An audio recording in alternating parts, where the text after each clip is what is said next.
بسم اللہ الرحمن الرحیم الصلاۃ والسلام علیک یا رسول اللہ وعلی آلک و اصحابک یا حبیب اللہ۔ یکم محرم الحرام کا وظیفہ۔ عمر بھر مصائب و مشکلات سے نجات۔ ماہ محرم عظیم الشان اور بابرکت مہینہ ہے۔ شہر اللہ یعنی اللہ کا مہینہ کہہ کر اس کے شرف کو بیان کیا گیا ہے۔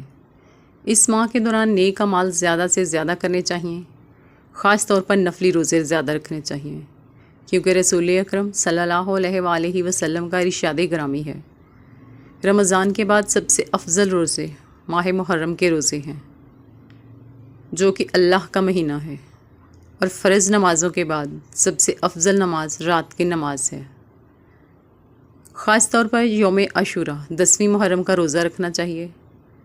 حضرت ابن عباس رضی اللہ تعالی عنہ کہتے ہیں کہ میں نے رسول اللہ صلی اللہ علیہ وآلہ وسلم کو کبھی نہیں دیکھا کہ آپ صلی اللہ علیہ وآلہ وسلم کسی دن کو دوسرے دنوں پر فوقیت دیتے ہوئے اس کے روزے کا قصد کرتے ہوں، سوائے یوم عاشوراء کے اور سوائے رمضان کے، یعنی آپ صلی اللہ علیہ وآلہ وسلم رمضان المبارک کے علاوہ باقی دنوں میں سے یوم عاشوراء کے روزہ کا جس قدر اہتمام فرماتے اتنا کسی اور دن کا نہیں فرماتے تھے۔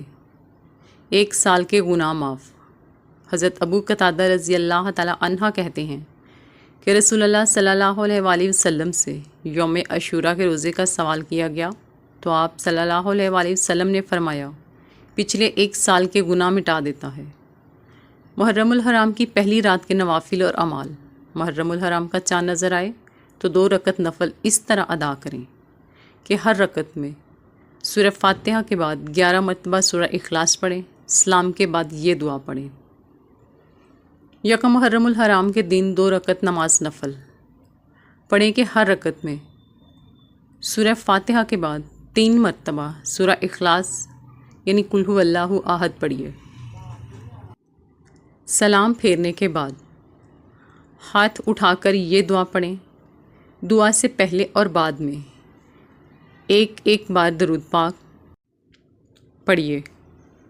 جو شخص اس نماز کو پڑھے گا اللہ تعالیٰ اس کے اوپر 2 فرشتے مقرر کر دے گا تاکہ وہ اس کے کاروبار میں اس کی مدد کریں، اور شیطان لعین کہتا ہے کہ افسوس میں اس شخص سے تمام سال نا امید ہوا۔